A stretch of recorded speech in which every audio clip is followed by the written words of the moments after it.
Não adianta a gente ter essa política hoje de inclusão social, uma política que a gente tem combatido, de colocar o aluno na universidade da noite para o dia. Como é que a gente tem combatido essa lei das cotas? Não sou contra. As leis das cotas é uma maneira de inclusão social, mas hoje é uma inclusão mal elaborada, mal planejada. No Brasil não vai sair do analfabetismo com uma política como essa. A solução não é deixar tantos por cento de vagas nas universidades, nos empregos, para fulano de tal, que não teve acesso à educação de qualidade. Quando o Estado realiza uma situação como essa, de colocar tantos por cento de vagas para o aluno da rede pública, ele está escondendo um Estado que não atuou em áreas essenciais como educação. Já me dizia um crítico político que essa maneira das leis da cota é como se o Brasil estivesse perdendo uma partida de futebol. Até os 49 minutos do segundo tempo, perdendo de 1-0, virou para 2-1, com um gol de impedimento e outro considerado irregular, com um pênalti que não existiu. Virou para 2-1, virou. Ganhou a partida? Ganhou. De que maneira? De maneira errada. Então é necessário que o Brasil realize políticas de investimentos nas escolas, seja públicas, até privadas também, para que a gente possa ter um desenvolvimento educacional considerado elevado. Ok, pessoal? Então nós temos que ver que a situação no Brasil hoje é uma situação que merece um maior entendimento, uma maior análise crítica. Então vejam bem que o Brasil é um país ainda de maneira subdesenvolvida, tá certo? Porém industrializado. Ele pode chegar à categoria de potência industrial, como hoje é a maior potência industrial da América Latina, um país exportador de tecnologia, mas enquanto a sociedade estiver aí, tá? Enquanto um só brasileiro não tiver direito à letra, a um teto, tá certo? De qualidade, toda a prosperidade será falsa. E voltamos para a telinha agora. Voltamos para a telinha, por favor, para a gente debater a próxima questão. Atenção, atenção. Essa terceira questão, ela fala de questões nacionalistas. Questões nacionalistas, por exemplo, ela vem da SESGAN readaptada e diz o seguinte: organizações extremistas como a Al-Qaeda tem como base o fundamentalismo religioso, cujo fortalecimento se relaciona. Pessoal, voltando para cá, por favor. Fundamentalismo islâmico. Muita gente tem perguntado o que é que acontece naquela região do Oriente Médio que a paz parece não chegar. O que é que tem acontecido? Como a imprensa tem tratado as questões do Oriente Médio? Gente, o que ocorre no Oriente Médio são questões geopolíticas, questões separatistas, questões nacionalistas, questões até certo ponto ligadas à religiosidade, questão do fundamentalismo islâmico, questões ligadas à própria questão da não aceitação dos padrões ocidentais. A população do Oriente Médio hoje é uma população marcada pelo sofrimento. O que é que acontece? Se a gente for ver pelo pé da letra na história, a ONU é conivente pela questão que ocorre no Oriente Médio.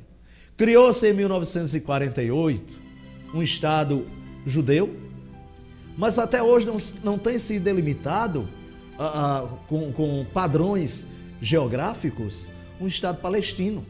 Isso tem gerado o quê? A questão da desigualdade. E com desigualdade, gente, não existe paz. É humanamente impossível ter paz. Todo mundo sabe disso. Como o Estado de Israel, ele vai ser criado para dar um Estado livre para um povo judeu, que há muito tempo estava disperso pelo mundo, desde os primórdios da história, quando os judeus foram expulsos de Israel, do Oriente Médio, num movimento chamado diáspora. Eles foram expulsos pelo faraó, né? E muitos deles começaram a ser perseguidos pelo mundo afora. A Europa praticou esta perseguição, o grupo historicamente conhecido de Hitler, eles foram perseguidos, muitos deles, inclusive, até, como a gente desapareceram por essas questões. Outros, claro, se deram bem, se dedicaram a atividades comerciais, andando pelo mundo inteiro, e com o passar dos tempos, a ONU resolve criar estrategicamente um Estado judeu para trazer aquele povo de volta. Não aquele povo, mas o descendente daquele povo. Quando eles retornam, o Estado de Israel estava um pouco ocupado, né, já por pessoas de origem muçulmana. O certo seria, a ONU criou o Estado de Israel, mas que tivesse criado também um Estado palestino. Porque aí, cada um na sua casa, cada um com sua bandeira, cada um com o seu governo, ficaria mais fácil. Mas não, a paz no Oriente Médio é uma questão quase impossível em razão desse contexto. Então, voltando para a tela, por favor. Voltando aí para a tela, para que a gente possa dar continuidade, né? Voltando à tela, por favor. A informação da letra B, da letra A, diz o seguinte: ao descrédito das populações quanto à capacidade de modernização socioeconômica. A letra B, ao retorno aos princípios do panarabismo, quase não sai, com o objetivo de mesclar a fé à social-democracia. Essa letra C, a instituição de leis impopulares baseadas em rígidos e ultrapassados códigos sociais do Corão por governos favoráveis aos Estados Unidos. Pessoal, eu queria que você voltasse aqui sobre a questão norte-americana. Como é que os árabes, os muçulmanos, têm tratado os Estados Unidos, gente, como um inimigo eterno? O que a gente sabe é que a presença norte-americana, ela gera uma situação muito incômoda dentro do Oriente Médio. Todo mundo sabe que a presença norte-americana não tem sido em busca de conquistar a paz, não tem sido em busca de acabar com o terrorismo. Os Estados Unidos elegeu Israel, o Iraque, o Irã, o Afeganistão, como países que estão na rota internacional da maldade, do mal. E aí, toda vez que acontece uma invasão, torna vítima milhares de pessoas, né? Eles invadem áreas que, na verdade, pertencem a povos que não aceitam aquela intervenção. E aí, de repente, os Estados Unidos passa a ser visto como um inimigo número 1 do Oriente Médio. É por isso que, na verdade, essa letra C, que a gente estava debatendo há pouco tempo, ela é inverídica. Voltamos para a tela de novo, atenção, voltando aí. A letra D. A ação antidemocrática, exatamente a ação antidemocrática das lideranças xiitas dispostas a cumprir acordos de paz com o Estado de Israel. Pessoal, voltando para cá novamente. O Estado de Israel. Quem é Israel? Preste atenção, aluno vestibulando. Você que está aí tomando um copinho d'água, não sai agora. Certo? Aluno vestibulando. Você que está sentado aí me ouvindo. Quem seria ou quem será Israel? Como é que o Oriente Médio vê Israel? Israel, primeiro, é um aliado número 1 dos Estados Unidos. Muita gente chama ele até olheiro norte-americano dentro do Oriente Médio. As práticas israelenses têm sido todas de total conivência dos Estados Unidos. Israel foi criado até com o apoio norte-americano, todo mundo sabe disso, e Israel é visto hoje como um grande inimigo. Primeiro, em 1948, Israel vai ser criado.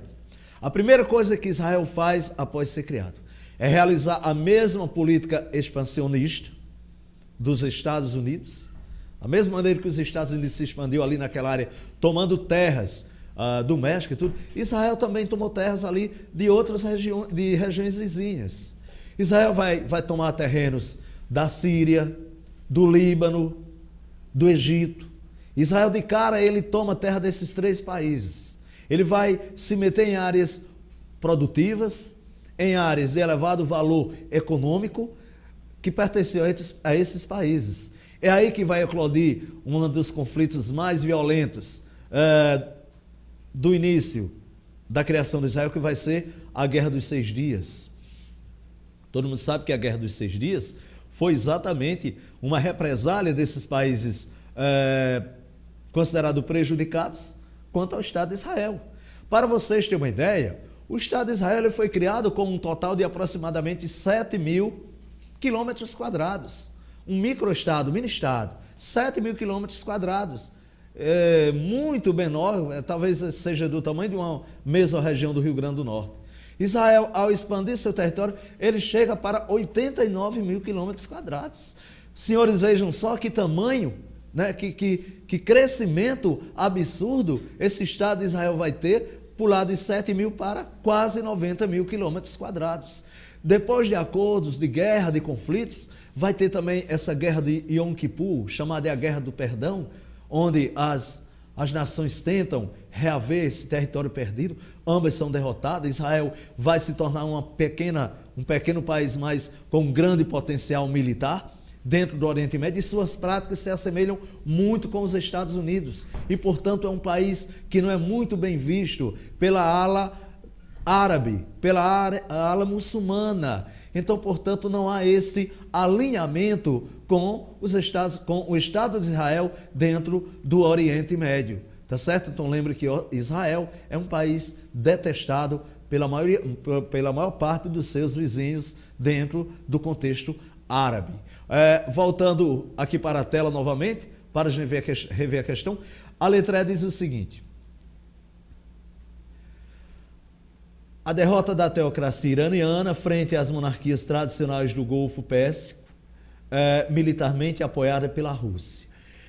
Pessoal, veja bem, nessa questão, voltando para cá, nessa questão é interessante vocês verem que o descrédito da população quanto à capacidade, né, de modernização socioeconômica, inclusive com modelos ocidentais. A questão da cultura ocidental, ela é muito combatida pelos países do Oriente Médio. O que a gente vê às vezes na televisão, nós sabemos que é uma farsa. Que países e mais países, de acordo com a presença norte-americana, estão adotando os padrões norte-americanos de se comunicar, de se comportar, de se vestir. Gente, nós sabemos que aquilo não é nenhuma verdade. A globalização, por mais que ela elimine as barreiras culturais, tá certo? Por mais que ela tente eliminar, ela não está